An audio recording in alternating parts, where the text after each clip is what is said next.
ឲ្យលឿនមកនេះម៉ែណែកូនឯងនេះត្រូវធ្វើយ៉ាងណាគឺត្រូវធ្វើឲ្យដូចនេះខ្មររកទៀតដើមធ្វើចឹងចាស់ម៉ែទុកចិត្តលើកូនចាស់ម៉ែខ្ញុំដូចជាផ្លេចកូនម៉ែអាម៉េចមិនដឹងទេម៉ែក្រែងកូនឯងថាចាំហើយហីហើយក្រែងអ៊ុតថាគ្រាន់បែរមានស្រីផ្លេចហ្នឹងណែម៉ែចាំបានថាដូចជាវានិយាយថាមិនអូយមែនអោអ្នកម្ដាយអូម៉ែខ្ញុំចាំបានហើយតែកូនបើចាំបានទៅថាធ្វើឲ្យដូចវានិយាយចឹងណាកូនចា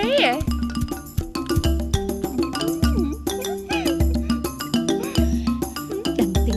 ចំណែកម៉ែនេះឃ្លានថៃសាច់បរាយវាខ្លាំងណាស់ណែចំណែកកូនវិញណា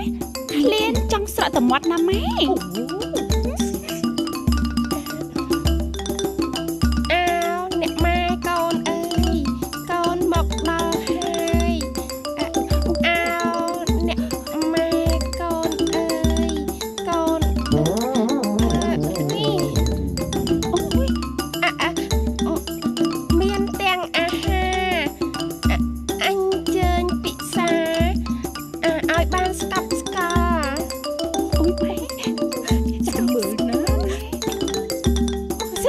ចាប់វាបានម៉ែនឹងកាប់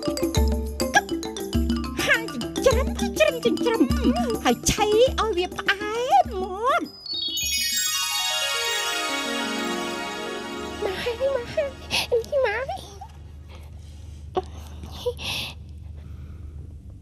អើយអ្នកម្ដាយអើយកូនមកដល់ហើយមានទាំងអាហារអញ្ជើញពិសាឲ្យបានស្កប់ស្កល់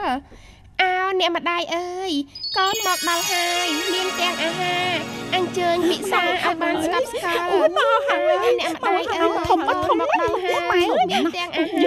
តែអញ្ជើញពិសាឲ្យចាប់ខាងក្បាលហើយយើងត្រូវចាប់ពីហើយចាំពីអូម៉ែ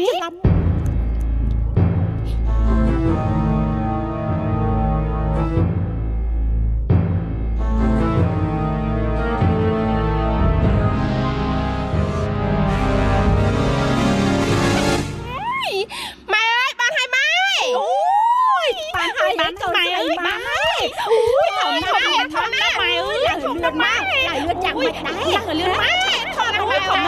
ទៅបើតែសៃម៉ែជួយម៉ែជួយឲ្យម៉ែឲ្យម៉ែម៉ែអូម៉ែអើយរបស់អើយចាំមិនចាំតែ